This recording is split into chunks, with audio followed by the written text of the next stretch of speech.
Alhamdulillahilladzi ahyana ba'dama amatana wa ilaihin nusyur. Ashhadu an la ilaha illallah wahdahu la syarikalah wa ashhadu anna Muhammadan abduhu wa rasuluhu la nabiyya ba'dah. Allahumma salli wa sallim wa barik ala sayyidina Muhammad wa ala alihi wa ashabihi ajma'in.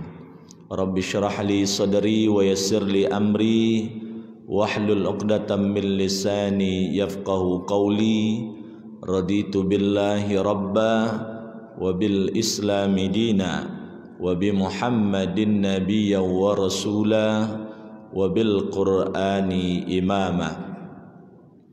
Syukur alhamdulillahi rabbil alamin. Kemudian salawat dan salam kepada Rasulullah sallallahu alaihi wasallam. Allahumma salli wa sallim wa barik ala sayyidina Muhammad wa ala ali sayyidina Muhammad. Kaum bapak, kaum ibu, hadirin wal hadirat rahimakumullah. Seorang ulama besar generasi tabi'in bernama Imam Hasan Al-Basri. Imam Hasan Al-Basri ini, Bapak sekalian, kalau sebagian ahli sejarah lebih merincikan lagi, tabi'in itu dibagi dua, seperti juga sahabat. Sahabat ada kibarus sahabah, sahabat besar, ada namanya sigharus sahabah, sahabat kecil. Sama juga generasi setelah sahabat disebut dengan tabi'in. Tabi'in itu ada yang disebut dengan tabi'in besar, ada yang disebut dengan tabi'in kecil. Imam Hasan Al-Basri termasuk bagian dari tabi'in besar. Dia adalah guru dari Imam Abu Hanifah, imam mazhab dari mazhab Hanafi.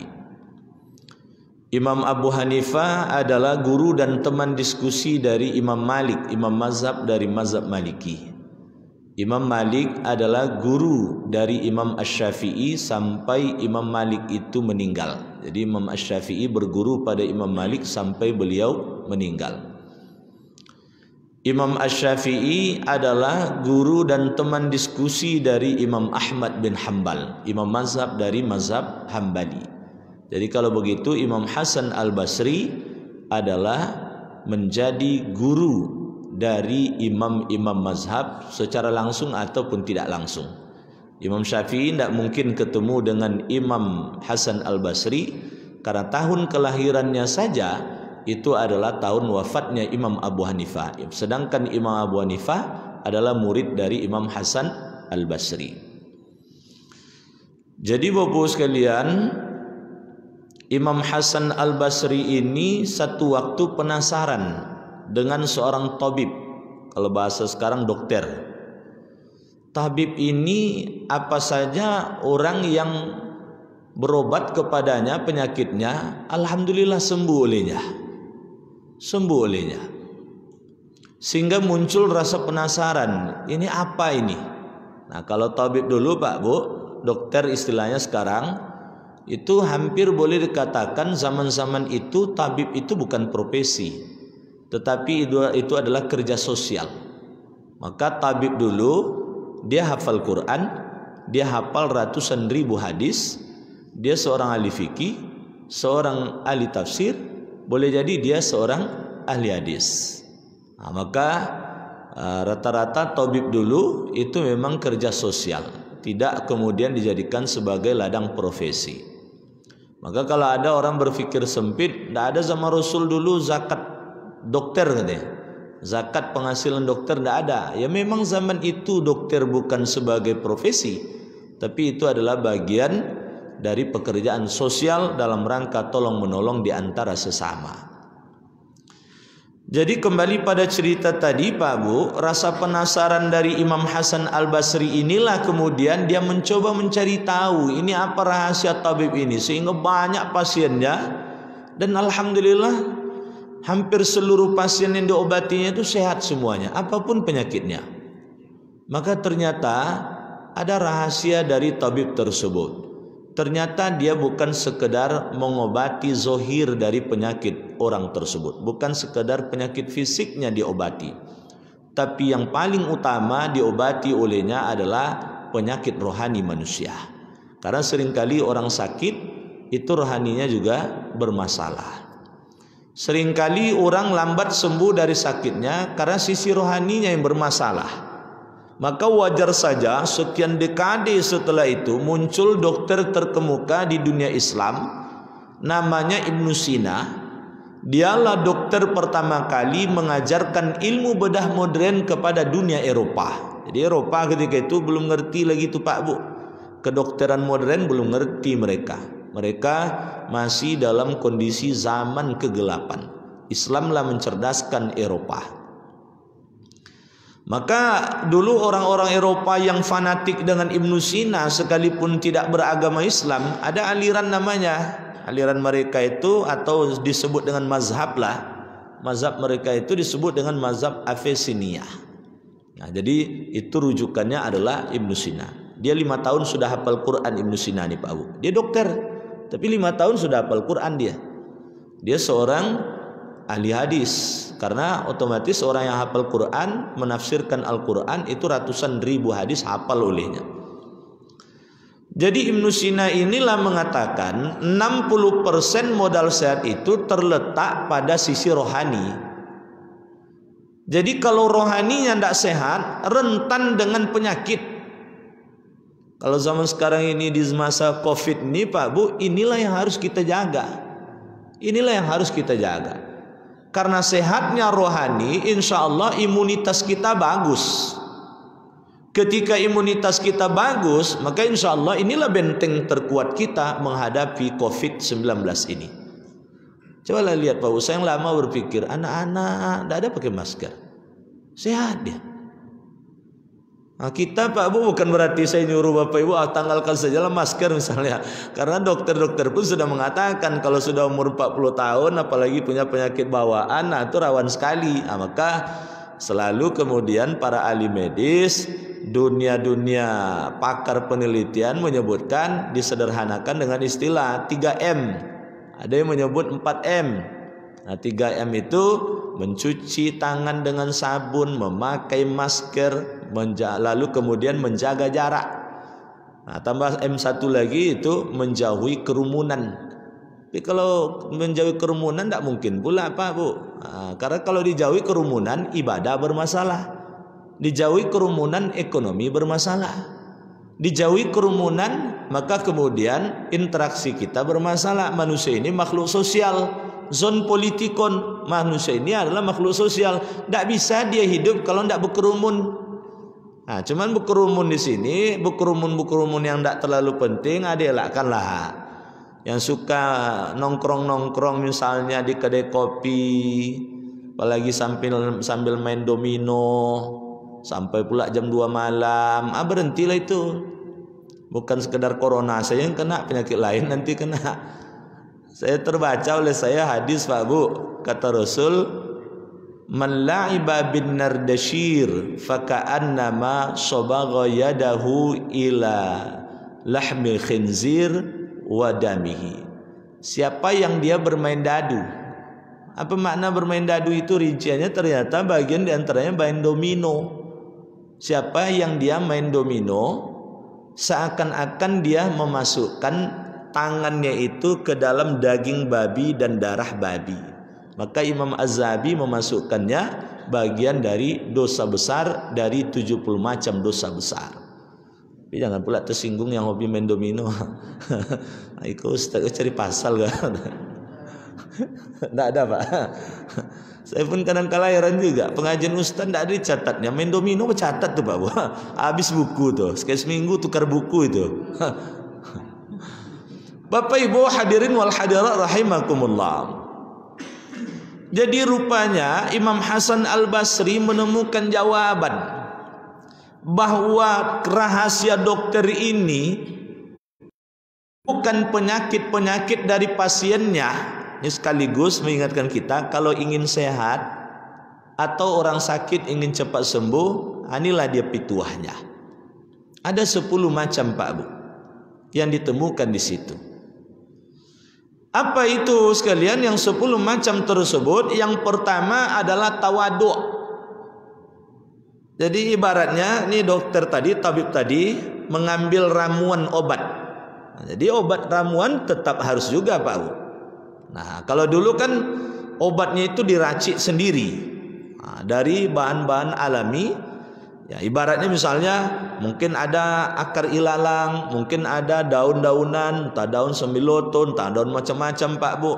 Lalu kemudian ada sejenis buah-buahan. Inilah ibaratnya tawadhu', rendah hati.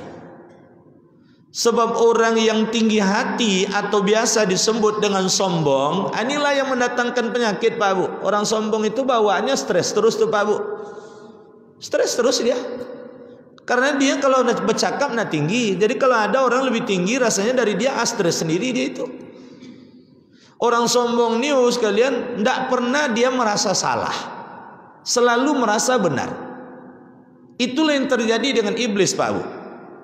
Maka wajar kemudian dikatakan oleh ulama, kalaulah dosa berawal dari hawa nafsu, taubat kemungkinan akan terjadi, dosa pun bisa diampuni. Tapi kalaulah dosa bermula dari kesombongan, taubat tidak akan terjadi. Karena orang sombong bawaannya merasa benar, dia tidak ada merasa salah. Kalaupun salah Pak Bu, dia akan cari alasan pembenaran. Tak cukup sampai di situ, dia akan cari pendukung-pendukung yang banyak, sehingga akhirnya kemudian yang salah itu karena didukung oleh banyak, kelihatannya seperti benar. Inilah yang terjadi dengan iblis. Seumur-umur dia tidak akan bertobat, itu dosanya tidak akan pernah diampuni. Maka bahaya itu dosa dari akibat sombong tersebut Pak Bu. Maka Nabi pernah mengingatkan kita. Apa kata Nabi? Innallaha auha ila Musa bin Imran fit Taurah. Sesungguhnya Allah telah menurunkan wahyu kepada Nabi Musa bin Imran di dalam kitab suci Taurat. Apa wahyu tersebut bunyinya? Inna ummahatil khotoya salasun. Sesungguhnya induk dari segala dosa dan kesalahan, atau sumber dari dosa dan kesalahan itu ada 3. Apa sumber dari segala dosa dan kesalahan tersebut, atau induk dari segala dosa dan kesalahan tersebut? Pertama adalah al-kibir, sombong. Yang kedua wal hasad, hasad atau iri dan dengki. Yang ketiga adalah wal hirs, serakah, congok alias rakus. Nah, jadi kalau satu di antara 3 ini, banyaklah dosa yang terjadi Pak Bu kalau ada pada diri kita. Orang sombong Bapak Ibu sekalian, dia hanya tahu tentang kelebihan dirinya, tidak pernah tahu tentang kelebihan orang lain. Orang sombong bawaannya, dia tahu tentang kekurangan, kealpaan dan kesalahan orang lain, tak pernah mau tahu tentang kekurangan, kealpaan dan kesalahan dirinya sendiri. Maka bahaya sekalian. Maka orang sombong pasti akan banyak melakukan kesalahan. Orang sombong bawaannya salah paham. Coba lihat iblis. Diperintahkan sujud oleh Allah pada Nabi Adam. Padahal iblis ini Pak Bu, itu dulu mulanya makhluk yang luar biasa taat. Dia dari bangsa jin. Kalau boleh diistilahkan, kalaulah nenek moyangnya manusia adalah Nabi Adam dan Siti Hawa, nenek moyangnya jin itulah dia iblis, yang dulu nama aslinya adalah Nail, atau ada menyebutnya dengan sebutan Azazil. Itulah nenek moyang jin Pak Bu. Hebat dia ketaatannya, sehingga dia disejajarkan dengan malaikat. Banyak tahu rahasia-rahasia. Dia tahu surga Pak Bu. Tidak seperti kita tahu tentang surga. Kita tahu surga lewat apa yang kita baca, apa yang kita dengar. Tapi Nail atau Azazil atau iblis Pak Bu, dia tahu surga karena sudah melihat surga, sudah masuk ke dalam surga. Buktinya dia goda Nabi Adam dari dalam surga. Mana bisa pula kemudian menggoda Nabi Adam dari luar surga? Oh ya Adam, dekatilah pohon khuldi itu. Tidak bisa tuh Pak Bu. Masuk ke dalam surga dia itu. Jadi kalau soal pengetahuan kalah kita Pak Bu.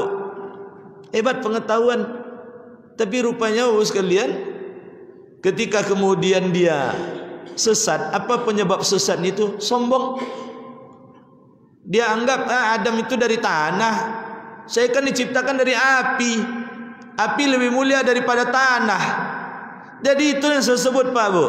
Kalau sombong itu kemudian tidak tahu diri jadinya, tidak tahu kekurangan dirinya. Nabi Adam memang diciptakan dari tanah, tapi dia bukan sekedar makhluk rohani. Sisi rohani dengan jin, manusia itu memiliki kemiripan.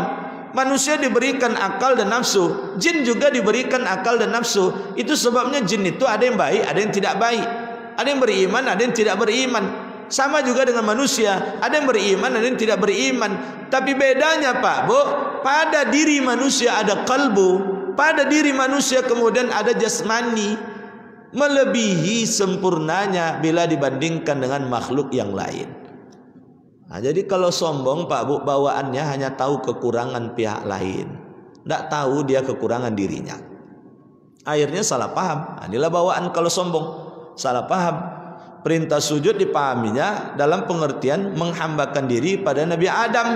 Padahal sujud di situ adalah sujud penghormatan. Sama Bapak Ibu masuk masjid. Masuk masjid, penghormatan kita terhadap masjid kan solat kita. Apakah solat kita itu adalah menyembah masjid? Tidak.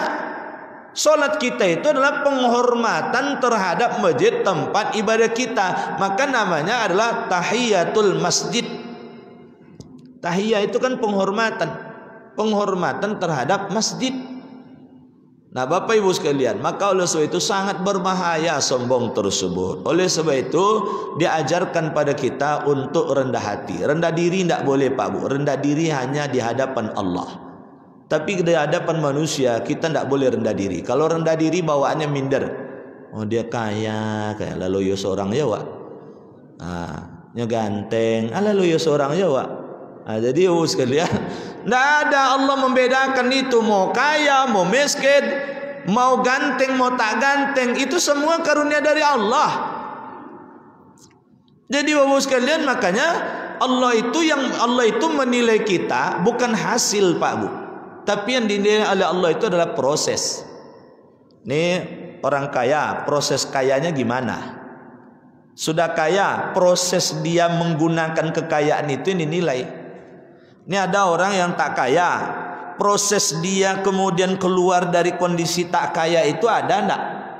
Ternyata ada, tapi kondisinya tetap dalam kondisi sederhana, tidak kaya. Nah, bagaimana proses dia menghadapi kondisi tidak kaya tersebut? Tidak ada beda apa Bu, seperti itu juga dinilai.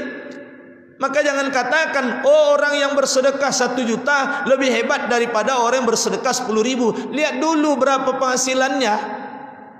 Kalau orang itu penghasilannya 1 miliar 1 bulan, sedekahnya kemudian 1 juta, 1/1000. Kalau orang itu penghasilannya 1 juta, tapi mampu kemudian bersedekah 10.000, berarti sekalian 1/100, hebat yang 10.000 lagi. Hebatnya 10.000 lagi. Maka tidak boleh kita berkecil hati disebabkan karena itu. Ini yang tak boleh tadi itu Pak Bu, rendah diri, rendah hati yang diajarkan. Itulah yang disebut dengan tawadhu. Sekarang obat sudah ada Pak Bu, ramu-ramuan tadi sudah ada.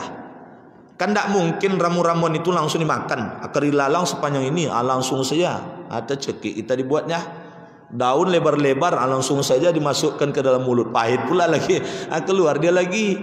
Maka oleh sebab itu sekalian proses ini harus diproses. Proses awal setelah ada bahan-bahannya, maka kemudian dia dibersihkan. Nah proses pembersihan obat-obatan ini disebut dengan taubat. Jadi kalau ada orang sakit ingin cepat sembuh, taubat. Kalau ada orang yang sehat ingin tetap sehat, ya taubat selalu pada Allah. Karena tidak jarang Pak Bu, yang mengundang datangnya penyakit itu adalah dosa. Nah, ini bahasa saya Pak Bu, tidak jarang yang mengundang penyakit itu adalah dosa. Jangan disimpulkan pula setiap orang sakit, aku banyak dosa Pak Bu. Jadi apalagi yang kena corona, aku borek dosa katanya. Jangan bilang gitu. Jadi Pak Bu, boleh jadi di antara penyebab kuat kenapa dia sakit itu adalah dosa. Ala adullukum ala da'ikum wa dawaikum, kata Rasul. Maukah aku tunjukkan pada kalian sumber dari segala penyakit dan obat dari segala penyakit? Inna da'akum az-zunub wa dawa'akum al-istighfar. Sesungguhnya sumber dari segala penyakit itu adalah dosa, dan obat dari segala penyakit adalah istighfar, permohonan ampun pada Allah. Maka kalau ketika suatu waktu kita sakit, hal pertama yang harus kita evaluasi, dosa apa yang telah dilakukan. Adakah dosa misalnya pada Allah, dosa besar, taubat? Adakah dosa terkait dengan manusia? Kalau dosa terkait dengan manusia, lihat dulu dosa itu berkaitan dengan apa. Kalau berkaitan dengan moralitas orang lain yang terganggu oleh kita, insya Allah selesai dengan minta maaf. Tapi kalau yang terganggu itu adalah hak orang lain yang kita ambil, balikkan itu dulu baru minta maaf. Ini tanah abang atau adiknya diserobotnya, atau tahu kemudian dia minta maaf, ya bang yo lah telongsong lah jadi kebun sawit, go ikhlaskan je lah yo, katanya anda ada tuh pak, balikkan dulu, baru minta maaf. Di pesta minjam piring ke tetangga 10 lusin, yang balik 8 lusin. Sudah sakit dia baru ingat, di piring belum balik lu boleh, katanya. Rupanya piring ini dihitung-hitung jumlahnya ada cukup pula lagi. Datang ke tetangga tadi, bu minta maaf bu, rupanya piringnya tidak lengkap, dulu saya balikkan. Ibu diam-diam pula katanya. Jadi tolong dimaafkan ibu ya, balikkan dulu piring tuh baru minta maaf. Jadi kalau ada orang lain yang terambil, balikkan dia dulu, baru kemudian selesaikan dosanya. Nah maka oleh sebab itu sekalian, istighfar itu menjadi penting dia. Karena istighfar ataupun taubat pada Allah itu adalah bagian cara kita agar tetap sehat, agar bagi yang sakit sembuh dari sakitnya dengan segera. Datang orang Pak Bu menghadap Imam Hasan Al-Basri, cerita di kampungnya kemarau panjang, minta solusi bagaimana supaya hujan cepat turun. Kata Imam Hasan Basri, pulang kampung kau lagi ajak sekampung itu istighfar pada Allah. Datang pula orang menghadap pada Imam Hasan Al-Basri, bercerita tentang sulitnya dia mendapatkan keturunan. Bagaimana solusinya? Kata Imam Hasan Al-Basri, pulang kau dengan istri engkau, keluarga engkau, banyak-banyaklah beristighfar. Datang pula lagi orang yang mengeluh sulitnya ekonominya, miskin dia. Gimana caranya supaya lapang rezeki, supaya dia bisa kaya? Maka kata Imam Hasan Al-Basri, pulanglah engkau, ajaklah keluargamu beristighfar. Selesai ini Pak Bu, muridnya bertanya, guru, ini semua masalah dengan istighfar selesainya? Datang orang cerita kemarau panjang, istighfar. Datang orang yang sulit mendapatkan keturunan, istighfar. Datang orang yang bercerita tentang kesulitan ekonomi, istighfar. Ada apa nih guru? Dijawab oleh gurunya, tidakkah kalian membaca Quran surat Nuh ayat 10 sampai 12? Allah abadikan peringatan Nabi Nuh kepada umatnya, faqultu astaghfiru rabbakum innahu kana ghaffara. Aku berkata, kata Nabi Nuh kepada umatnya, minta ampunlah kalian, beristighfarlah kalian kepada Tuhan kalian, karena Tuhan kalian tersebut Maha Pengampun. Kalau sudah dapat keampunan dari Tuhan kalian, yursilis samaa alaikum midrara, dia akan turunkan hujan yang lebat. Terjawab satu masalah, kemarau panjang. Wa yumditkum bi amwali wa banin, dia akan tambahkan harta kekayaan dan anak keturunan. Wa yaj'al lakum jannat wa yaj'al lakum anhara, dia akan jadikan kebun-kebun yang rindang, yang menyejukkan, memuaskan hati hasilnya, dan dia akan jadikan sungai-sungai yang mengalir. Terjawab semuanya. Bahkan di dalam Quran surat Hud ayat 52, Allah abadikan peringatan Nabi Hud kepada umatnya, kepada kaumnya. Wa ya qaumi astaghfiru rabbakum thumma tubu ilaih. Wahai kaumku, beristighfarlah kalian kepada Tuhan kalian, lalu bertobatlah kalian kepadanya. Kalau istighfar kalian dipenuhi oleh Allah, taubat kalian diterima oleh Allah, yursilis samaa alaikum midrara. Dia akan turunkan hujan yang lebat, hujan yang mendatangkan manfaat, bukan mendatangkan mudarat. Wa yazidkum quwwatan ila quwwatikum. Dia akan tambahkan kekuatan dari kekuatan yang telah. Ini kalau bahasa sekarang, Allah akan tambahkan daya imun dari daya imun yang sudah ada. Maka banyak-banyak istighfar Pak Bu. Kadang-kala kita dosa banyak, istighfar sedikit, minta banyak. Nah, ini kadang-kala ada imbangnya. Kalau minta dah tanggung dah. Onde ya Allah, payah banai duit bulan koma, kata agilah piti agak 50 juta kata. Istighfar sedikit Pak Bu. Jadi istighfar. Rasul saja tidak berdosa, maksum dia Pak Bu, terpelihara dari dosa dan salah. Riwayat menyebutkan Rasul itu paling sedikit istighfarnya 70 kali. Ada riwayat lain paling sedikit 100 kali. Kita gimana Pak Bu? Maksumkah kita? Terpeliharakah kita dari dosa? Bangun tidur saja jangan-jangan Pak Bu sudah berdosa kita. Mana contohnya? Begitu bangun tidur, aneh sakit pinggang katanya, aneh sakit tengkuk katanya, sakit kepala. Padahal ketentuannya bangun tidur itu kan dalam kitab Al-Fiqh Al-Islami wa Adillatuhu yang ditulis oleh Wahab Az-Zuhaili atau Al-Fiqh Sunnah yang ditulis oleh Syekh Sabiq, itu kan diajarkan bangun tidur segeralah kemudian bersuci, lalu baru kemudian baca doa alhamdulillahillazi ahyana ba'da ma amatana wa ilaihin nusur. Syukuri nikmat hidup setelah sempat mati kecil. Ini enggak, baru dihidup dia baru dari mati kecil, aneh sakit pinggang katanya, sakit lutut katanya, segala sakit disebut. Apa tak akan bertambah sakit Pak Bu? Baru hidup saja, baru dari mati kecil sakit dia keluhannya, sakit katanya. Nah, syukuri dulu yang hidup tersebut. Nah, jadi Bapak sekalian, maka oleh sebab itu taubat itu menjadi penting untuk membersihkan diri kita. Sekarang obat sudah ada, sudah dibersihkan, maka kemudian dia dihaluskan dia. Yang perlu dipotong diiris, dipotong diiris. Yang perlu dibelah, maka dia perlu dibelah. Nah, proses ini disebutlah dengan ridho. Jadi kalau ada orang yang sakit ingin cepat sembuh dari sakitnya, kalau ada orang yang sehat ingin tetap sehat, ya selalu ridho dengan ketetapan Allah. Jangan tidak ridho dengan ketetapan Allah. Jadi ketika dia hidup sulit, dia mengeluh. Ketika dia kondisi sakit, mengeluh. Ketika dia sehat, tak bersyukur. Ketika rezekinya lapang, tak pandai kemudian berbagi dengan sesama. Hidupnya penuh dengan keluhan, hidupnya penuh dengan menimbulkan masalah dengan Allah. Mengundang masalah itu nama itu Pak Bu. Diberi nikmat sedikit mengeluh, diberi nikmat banyak pelit, tak mau berbagi. Inilah yang disebut oleh Allah dalam Al-Quran, innal insana khuliqa halu'a. Sesungguhnya manusia itu diciptakan oleh Allah penuh keluh kesah. Iza massahu syarru jazua wa iza massahu khairu manu'a. Apabila ditimpa kesulitan dia mengeluh, apabila dia diberi nikmat pelit, nak mau berbagi.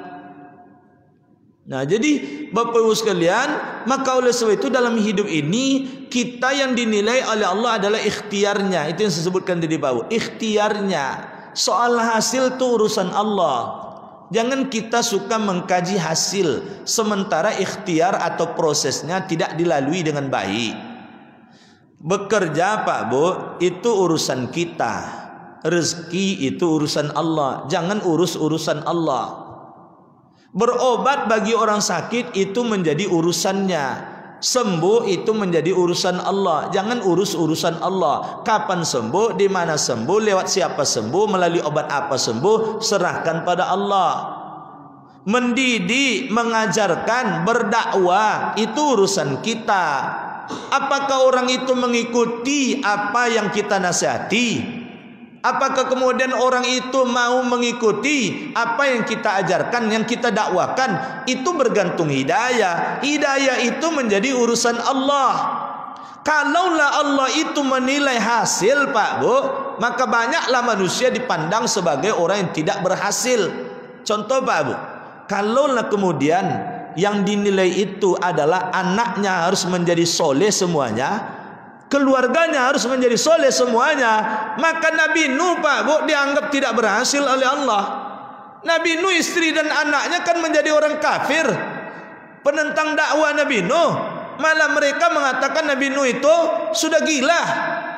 Apakah Nabi Nuh kita tega mengatakan adalah seorang nabi yang gagal? Yang dinilai oleh Allah adalah proses dia berdakwah, mengingatkan, ada enggak? Kalaulah kemudian dinilai dari hasil Pak Bu, Nabi Muhammad tentu orang memandangnya tidak berhasil juga. Kenapa begitu? Pamannya sendiri, Abu Lahab pamannya Pak Bu, menjadi penentang dakwah Rasul. Abu Talib pamannya juga menjadi pendukung dakwah Rasul, tapi tidak beragama Islam.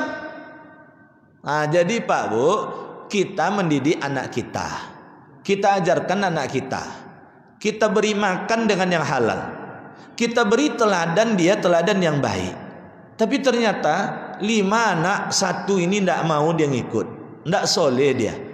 Tidak usah terlalu kemudian bukan berarti tidak boleh risau. Jangan pula kemudian ngamuk-ngamuk, ngusir anak dan lain sebagainya.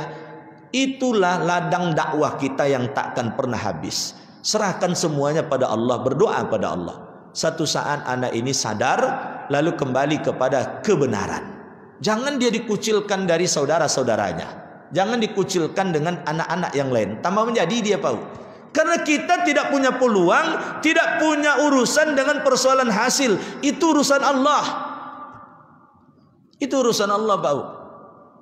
Nah, maka Bapak Ibu sekalian, apapun ketetapan Allah, apapun hasil yang ditentukan oleh Allah, ridolah dengan ketetapan dan ketentuan dari Allah. Nah, maka itu kunci dari hidup sehat Pak. Orang kadang-kadang kan tidak ridho. Punya istri dia tak ridho punya istri, padahal dulu dinikahinya. Sekarang istri saya dah gendut katanya. Iya, karena dia diberi makan lalu kemudian dikasih belanja, hidupnya ada senang, tentu kemudian suksesnya melebar badannya. Kalau di Arab tanda istri sukses itu, suami sukses, ya memang lebar badannya. Nah, bapak juga begitu, kata istrinya, abang kok ndak ganteng ledonya, lah botak kepalanya katanya. Jadi kalau begini Pak Bu, akhirnya kemudian kita penuh dengan keluh kesah terus jadinya. Maka oleh sebab itu sekalian, apapun yang terjadi setelah kita berikhtiar maksimal, ridolah dengan ketetapan Allah. Insya Allah itu akan menenangkan. Karena obat sudah ada, sudah dihaluskan, dihaluskan supaya enak makannya, maka kemudian dilembutkan dia. Proses melembutkan itu disebut dengan qanaah. Qanaah itu merasa puas dengan rezeki yang diberi oleh Allah. Nah, ini kalau tidak ada ini Pak Bu bahaya nih. Maka itu disebutkan tadi dalam hadis yang telah saya bacakan, yang dulu merupakan wahyu yang diturunkan pada Nabi Musa. Satu di antara induk dari segala dosa dan salah itu adalah wal hirs, serakah atau rakus. Orang rakus, orang serakah tidak akan ada qanaah Pak Bu, karena dia merasa kurang terus. Kalau orang merasa kurang terus, bawaannya dia pelit, tak mau berbagi. Abu Bakar As-Siddiq mengatakan, kalau ada orang berharta, pelit, dia tak mau berbagi, akan ada saja yang menghabiskan harta kekayaannya. Boleh jadi hartanya itu habis disebabkan karena ada penguasa yang zalim padanya. Boleh saja kemudian habis harta tersebut disebabkan karena dicurangi oleh orang. Boleh saja harta tersebut habis karena anak keturunannya kemudian merongrong kekayaannya. Boleh saja kemudian habis harta kekayaan tersebut disebabkan karena mengobati penyakit yang tidak sembuh-sembuh. Boleh saja kemudian bawaan orang pelit itu Pak Bu, pikirannya mungkar-mungkar saja, itu maksiat saja, akan habis hartanya itu untuk kemungkaran dan kemaksiatan. Maka ibu-ibu, supaya suaminya tidak macam-macam pikirannya, jangan jadi orang pelit, bersedekah terus. Kalau ndak nanti terpikirnya, ndak habis pitigo dah, tambahlah bini agak tigole katanya. Jadi akhirnya nanti jadi membentengi suami supaya tetap setia, ya dermawan. Ya Allah, sehidup semati kami ya Allah, ndak ada lagi gangguan, sedekah terus, sedekah terus, sedekah terus.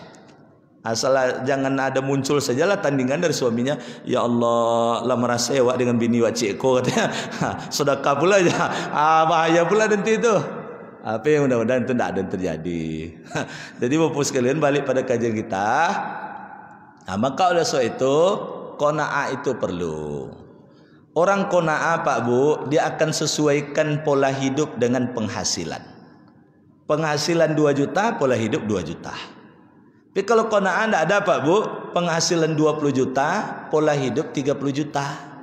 Mati seorang lagi dulu ya. Terlilit utang kemana-mana Pak Bu, bahaya. Maka oleh sebab itu Bapak Ibu sekalian, qanaah itu menjadi penting. Sekarang obat Bapak sekalian sudah dilunakkan. Kan obat ini masih mentah Pak Bu. Maka oleh sebab itu butuh dia dimasak. Maka untuk memasak itu butuh wadah dia. Periuk kah itu atau kemudian panci kah itu untuk memasaknya. Nah, ini wadah itu diibaratkan adalah takwa. Maka orang yang ingin sehat, yang sakit ingin cepat sembuh, selalulah bertakwa kepada Allah. Apa itu takwa? Istimraru fi awamirillah wa jitinabu fi nawahiyillah. Senantiasa menjalankan seluruh perintah Allah, meninggalkan seluruh larangan Allah. Yang wajib didisiplinkan kuantitas dan kualitasnya, sedangkan yang sunat maka dia ditambah. Yang haram diupayakan semaksimal mungkin, disiplin menjauhkannya. Yang makruh mulai ditinggalkan. Seberapa hebat ketakwaan kita, segitulah tanda serius kita untuk sehat. Maka ketakwaan itu insya Allah mendatangkan kesehatan. Banyak peneliti Pak Bu sudah meneliti itu. Kenapa manusia itu harus sholat 5 waktu? Karena di 5 waktu ini adalah waktu rentan untuk kesehatan. Maka disehatkan dia. Disehatkan dengan apa? Disejukkan rohani dan jasmaninya dengan wudhu. Ditenangkan jasmani dan rohaninya tersebut dengan sholat. Itu makanya sholat umat akhir zaman ini 5 waktu. Kalau dulu kan cukup 2 waktu Pak Bu. 2 waktu pagi dan petang, 2 rakaat tambahnya sholat malam. Tapi di akhir zaman ini banyak potensi-potensi penyakitnya, maka disehatkan dia dengan sholat. Sholat itu menjadi kebutuhan. Itu sebabnya menjadi rukun Islam. Sama juga dengan zakat. Sehatnya ekonomi oleh zakat. Kalau zakat tidak jalan, ekonomi sakit, rusak ekonomi, riba merajalela. Sehatnya jasmani kita Pak Bu, itu dibantu dengan adanya puasa. Maka oleh sebab itu puasa 1 bulan penuh menjadi kewajiban. Kenapa begitu? Karena Nikola Felwi, seorang ilmuwan berkebangsaan Rusia, sudah mengatakan bahwa manusia itu siklus hidup setahunnya butuh dia puasa setiap hari berturut-turut, paling sedikit 28 hari, 4 minggu. Nah, maka oleh sebab itu puasa Ramadan itu kebutuhan. Sama juga haji ke Baitullah menjadi kebutuhan bumi, bukan sekedar kita Islam saja Pak Bu, menjadi kebutuhan bumi dan alam raya ini. Karena sampai kemudian disebutkan, kalaulah berhenti orang bertawaf, makhluk Allah bertawaf mengelilingi Ka'bah, maka berhentilah bumi berputar. Kalaulah bumi berhenti berputar, kiamat terjadi Pak Bu. Coba bayangkan kalau berhenti bumi berputar. Putar-putar ya, malam makin lama makin dingin, makin dingin, makin dingin, akhirnya semua kita mati beku. Di belahan bumi yang lain sedang siang, kalau tidak berputar dia Pak Bu, makin lama siang makin panas, makin panas, makin panas, akhirnya yang di belahan tersebut menjadi hangus, terbakar. Maka oleh sebab itu sekalian, hadir di Ka'bah itu menjadi kebutuhan. Maka ini disebut dengan rukun Islam, menjadi kebutuhan dia. Wajar kemudian kalau kebutuhan dirinya sendiri tidak tahu dia, sehingga akhirnya wajar kemudian dia disebut sebagai pelaku dosa besar. Nah Bapak Ibu sekalian, Sekarang obat sudah di dalam wadah tadi, dalam periuk, dalam panci. Nah, ini kalau dimasak, kan kalau direbus butuh air dia. Nah, tidak mungkin direbus tanpa air. Maka air itu ibaratnya adalah al-haya, rasa malu. Malu tidak sekedar malu kepada manusia, tapi malu di situ adalah malu kepada Allah. Sekarang yang bermasalah itu adalah malu kepada Allah itu, Pak Bu. Malu kepada manusia rata-rata semua orang punya. Tapi malu kepada Allah kadangkala banyak yang hilang, Pak Bu. Pergi ke kebun, nah ada orang melihat, ada kencing saja sembarangan dia. Pergi ke kebun, bekerja di kebun, haus dia, tidak ada orang lihat. Sambil berdiri saja minum lagi, minum sambil berdiri, pakai tangan kiri, tak baca bismillah. Itu macam selang minyak aja masuknya itu, kalak katanya. Padahal kan sunnah Rasulnya minum duduk dan menggunakan tangan kanan dengan bismillah. Minum itu 3 teguk berhenti. Kalau butuh lagi nanti 3 teguk lagi, berhenti lagi, teguk lagi, semua dilanggar. Gara-gara apa? Nggak ada orang doa katanya. Tengok kiri kanan muka belakang, awaklah haji. Kalau nampak ada orang malu katanya. Tapi kalau nggak ada orang, lewat. Jadi Bapak sekalian, maka oleh sebab itu malu kepada Allah itu harus kita jaga.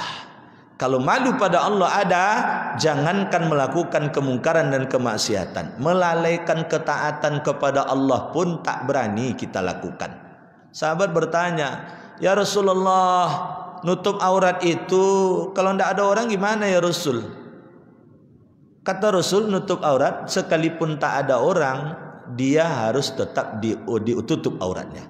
Karena itu adalah fitrah manusia.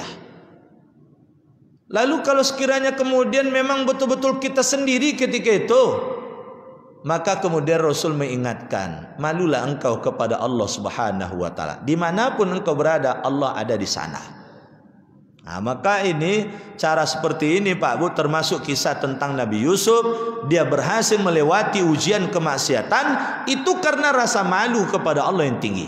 Sekarang obat itu sudah dikasih air, kan tidak mungkin Pak Bu dibiarkan begitu saja. Dimasak dia, dimasak pakai api, dididihkan dia.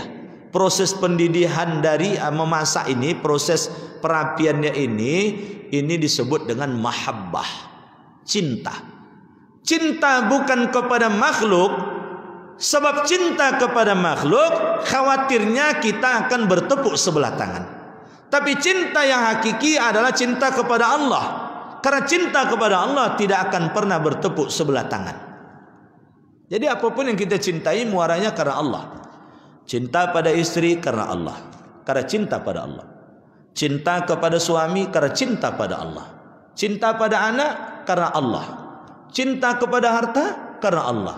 Jadi kalaulah cinta karena Allah, maka oleh sebab itu semuanya dalam koridor jalan yang diridai oleh Allah. Cinta pada harta karena Allah, kita cari harta sebanyak-banyaknya. Tapi di situ kita sadari, di sini ada kewajiban nafkah rumpun keluarga, ada kewajiban menafkahi anak yatim, ada kemudian kewajiban bayar zakat, ada kemudian sedekah, ada wakaf, ada infak, ada hibah, ada hadiah.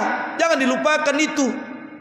Kalau dilupakan berarti cinta kita sudah berpaling dari cinta pada Allah kepada cinta kepada harta. Ini kalau sudah seperti ini bahaya Pak.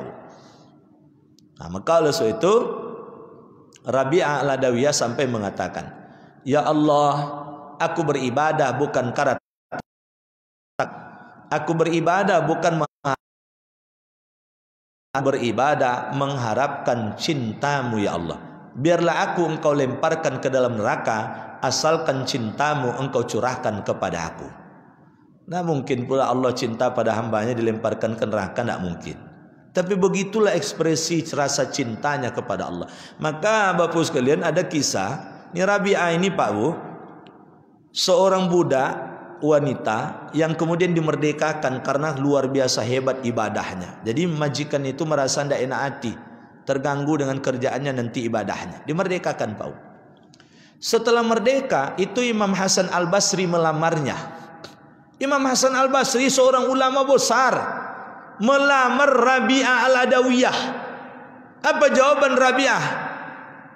Ya Syekh, aku bersedia menerima lamaran engkau asalkan engkau bisa mengalahkan cintaku kepada Allah Subhanahu wa taala. Langsung mundur teratur Imam Hasan Al-Basri. Ini tidak mungkin nih katanya. Ini cinta Rabi'ah melebihi dari cinta kepada segalanya. Maka Rabi'ah itu sampai meninggal dia tak bersuami. Tapi jangan pula ditiru yang macam ni. Kaliber cinta kita.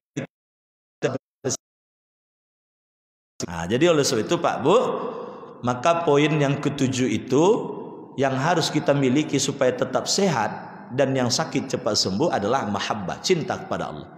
Sekarang obatnya sudah selesai dimasak. Kan tidak mungkin Pak Bu obat itu kita minum dengan periuknya, dengan pancinya. Apa kata orang?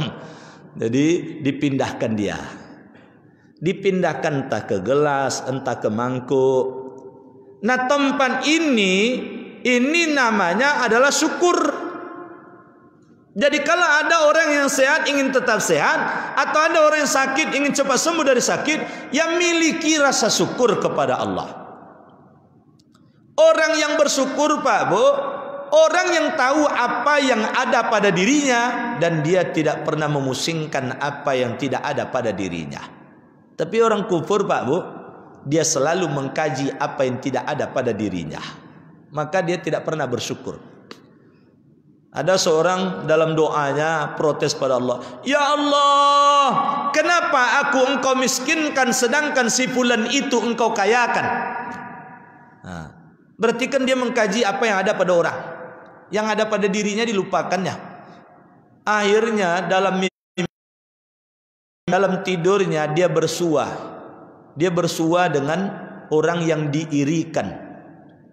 Lalu kemudian orang itu menawarkan padanya, maukah nikmat matamu aku ganti dengan 100.000 dinar, nikmat telingamu 100.000 dinar, nikmat mulutmu 100.000 dinar, nikmat tanganmu 100.000 dinar, nikmat kakimu 100.000 dinar, masing-masing diganti dengan 100.000 dinar. Dinar adalah mata uang emas. 1 dinar berat emasnya 4,52 gram. Berapa duitnya itu Pak Bu? Banyak itu, triliunan. Setiap ditawarkan dia jawab tidak mau. Lalu dikatakan padanya, bukankah pada tubuhmu saja sudah ada triliunan rupiah? Kenapa engkau katakan seakan engkau tak dapat nikmat? Jadi Bapak sekalian, jangan diukur nikmat itu lewat uang dan harta saja. Banyak nikmat itu yang tidak bisa dibeli dengan uang Pak Bu, tak bisa dihargai dengan harta. Ini nikmat Pak Bu, kita hadir subuh ini. Apa semua orang dapat nikmat ini? Apakah semua orang yang terbangun dapat nikmat ini? Saya dari Simpang 3 lewat di Pasar Rengka sana Pak Bu, sebanyak-banyaknya orang di sana. Mudah-mudahan solat dia. Yang bahayanya Pak Bu, ini Islam, ngaku Islam tapi tidak solat.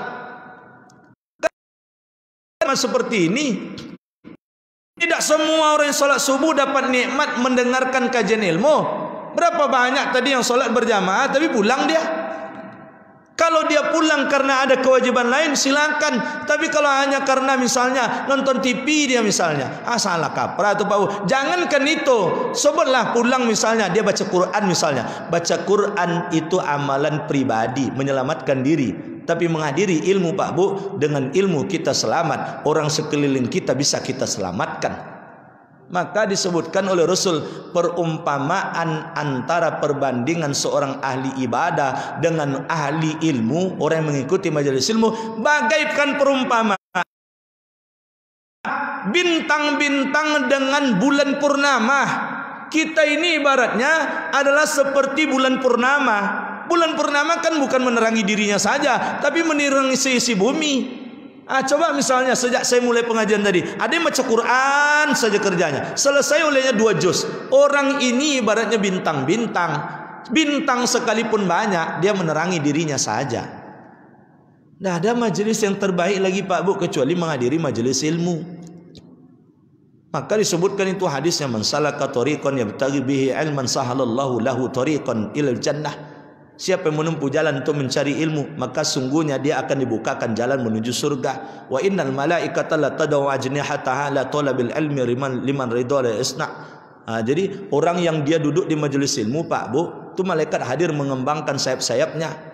Orang yang duduk di majelis ilmu, seluruh makhluk Allah, mulai dari yang di langit sampai di bumi, sampai ikan yang ada di air, semuanya berdoa agar digugurkan dosa orang yang duduk di majelis ilmu. Baru lanjutannya itu disebutkan bahwa perumpamaan perbandingan antara orang yang menyibukkan diri dengan ibadah dengan orang yang menyibukkan diri dengan ilmu bagaikan perbandingan antara bintang-bintang dengan bulan purnama. Banyak dalam hadis itu disebutkan keutamaannya. Kan tidak semua orang dapat nikmat itu. Bapak Ibu, tidak ada pantang makannya. Itu nikmatnya luar biasa tuh Pak Bu. Pantangnya 3 saja. Pantang nampak, pantang tergeletak, pantang di basuhan. Bola pulang Pak, bola pulang Bu. Ada plastik gitu ya. Langsung tuh selesai semuanya itu. Itu nikmatnya luar biasa tuh Pak Bu. Ada orang yang dia banyak hartanya, begitu kemudian nak makan daging, kolesterol, pecal, kacang, asam urat katanya. Segala disebut, semua disebut Pak. Duit banyak, akhirnya ujung-ujungnya akulah kerupuk katanya. Makan kerupuk oleh Pak Bu. Tapi kalau dia mensyukuri, walaupun begitu, duitnya banyak, kemana dia? Duit ada. Tapi kalau orang tak bersyukur Pak Bu, ibaratnya Pak Bu, orang miskin melihat orang kaya, enak jadi orang kaya, kemana-mana pakai mobil besar, duit banyak. Kata orang kaya kepada orang miskin, nih sedap betul lah hidup orang ini, berkumpul terus dengan keluarga. Awak sesekali cuma berkumpul, asik ke sana kemari, ke sana kemari, ke sana kemari. Jadi ini dua-duanya sama nak pandai bersyukur. Karena suka melihat yang ada pada orang, lupa dengan yang ada pada dirinya. Alhamdulillah saya miskin, berkumpul terus dengan keluarga katanya. Ini orang miskin bersyukur nih Pak. Kata orang kaya, alhamdulillah saya tak sesulit itu hidup saya katanya. Kalau begini hidup Pak Bu, tenang dunia ini. Tidak ada penyakit Pak Bu insya Allah. Kalau pernah ada penyakit akan meninggal dunia saja lagi. Maka oleh sebab itu syukur. Sekarang obat sudah siap Pak Bu, tapi kan masih panas. Didinginkan dia dulu. Kan baru keluar dari tungku api tadi, baru dipindahkan ke gelas atau ke mangkuk, dinginkan dia. Proses pendinginan itu disebut dengan ar-roja, penuh harap. Apa tanda orang yang penuh harap? Dari doa. Jangan lupa berdoa. Jangan dalam berdoa putus asa. Ada orang berdoa, ya Allah sehatkan saya. Tapi corona ndak ada obatnya dong katanya. Ndak usahlah berdoa lagi kalau udah begitu. Ya Allah sehatkan saya. Dokter mengatakan paling lama umurnya 3 bulan lagi katanya. Ini kita nih Pak Bu, 7 miliar lebih manusia di bumi ini Pak Bu, dikumpulkan seluruh ilmu manusia, itu baru 3-4% dari alam raya ini yang bisa diketahui oleh manusia. Masih ada 96% yang belum diketahui. Masa kita menggantungkan semuanya dengan ilmu yang sedikit itu? Gantungkan semua harapan kita kepada yang menguasai ilmu ini, kepada yang berkehendak atas segala sesuatu, yang berkuasa atas segala sesuatu. Itulah Allah. Itu sebabnya Pak Bu, Rasul contohkan, apapun yang kita lakukan ada doa diajarkan oleh Rasul. Tadi keluar rumah berdoa enggak kita? Maka dalam suasana seperti ini berdoa Pak Bu. Keluar rumah, bismillah tawakkaltu 'alallahi la haula wala quwata illa billahil azim. Ya Allah, kata ilmuwan-ilmuwan, idealnya dalam suasana ini di rumah saja. Tapi kalau di rumah saja ya Allah, gimana masjid kami? Gimana dapur kami ya Allah? Tidak bisa hidup kami ya Allah. Maka saya harus keluar ya Allah. Semua saya serahkan padamu ya Allah. Bismillahirrahmanirrahim. Sampai di satu tempat Pak Bu, dimanapun dia Pak Bu. Kalau masjid mudah-mudahan aman semuanya. Apalagi di tempat yang bukan masjid. Berdoa pada Allah. Allahumma inni as'aluka khairaha wa khaira ahliha wa khaira ma fiha wa a'udzubika min syarriha wa syarri ahliha wa syarri ma fiha. Ya Allah, aku meminta kepada Engkau kebaikan dari tempat ini, kebaikan dari orang yang ada di sekitar tempat ini, kebaikan dari apa saja yang ada di sekitar ini. Aku berlindung kepada Engkau ya Allah dari keburukan orang yang di tempat ini, keburukan dari tempat ini, keburukan dari orang yang ada di tempat ini, dan keburukan dari apa yang ada di sekitar tempat ini. Doa itu jangan lupa Pak Bu. Ikut petentang petenteng keluar rumah dengan sombong pula lagi, tidak baca doa. Nah, kalau begitu ya khawatirnya tidak baca doa, ikhtiar pun tak ada. Ini corona fitnah akhir zaman nih Ustaz. Nah, aduh katanya. Orang bergelimpangan di rumah sakit, Pak ya, cari kamar rumah sakit lagi Pak. Adik saya yang paling musuh itu radiologi. Radiologi itu kan tukang ronsen. Saya dapat informasi dari dia. Nah, ada lagi kamar di rumah sakit ini katanya. Karantina pun kemudian sudah ke daerah Tapung sana, mana-mana. Nah, jadi ikhtiar kita harus maksimal. Sepatut pakai masker. Jangan doa saja. Kalau takdir Allah kena dia. Kalau takdir Allah tidak kena, akan kena dia. Tuh, dah salam mami takdir. Ikhtiar kita harus maksimal. Baru kemudian berdoa pada Allah. Jangankan Bapak Ibu sekalian, sekali berustad kiai sudah banyak meninggal juga Pak Bu. Kurang apa ilmunya? Kurang apa ibadahnya? Banyak Pak Bu di Indonesia ini.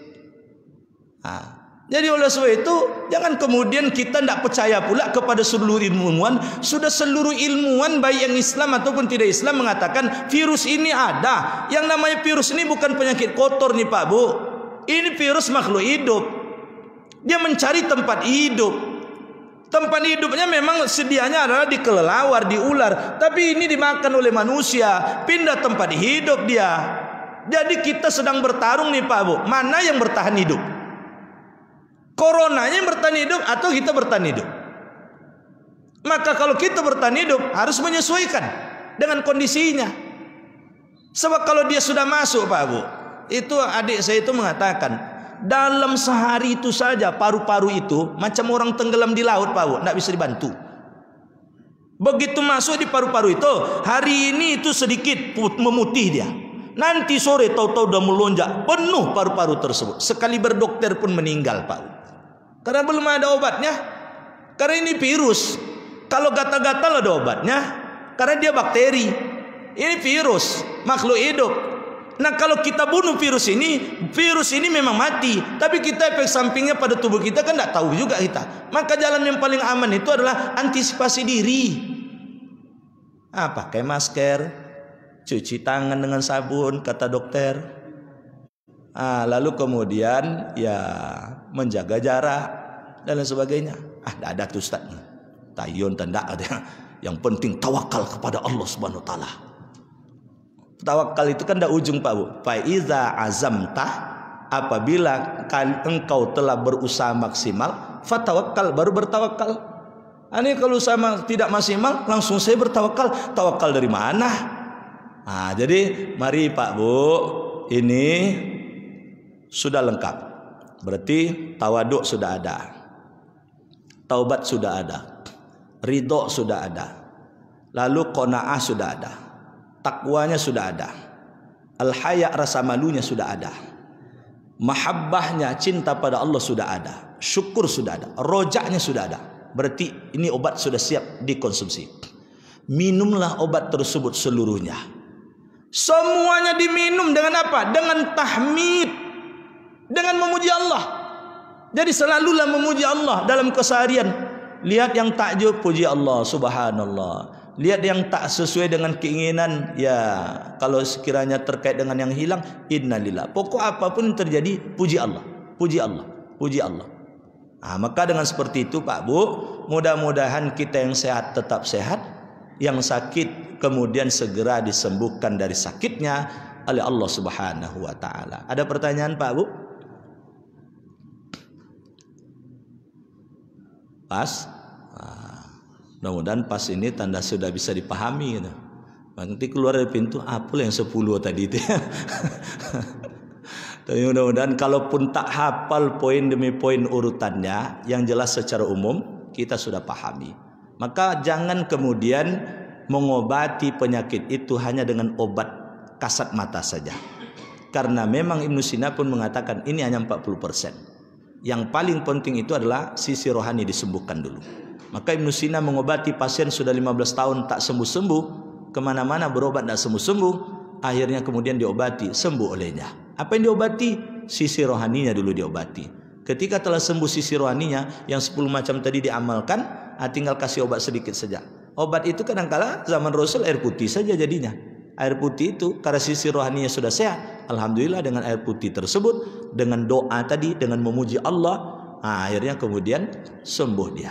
Nah, mudah-mudahan Allah lindungi kita, Allah jaga kita tetap berada dalam hidayahnya, Allah jauhkan kita dari berbagai wabah, penyakit, bencana dan petaka. Amin ya rabbal alamin. Subhanakallahumma bihamdika asyhadu an la ilaha illa anta astaghfiruka wa atubu ilaik. Assalamualaikum warahmatullahi wabarakatuh.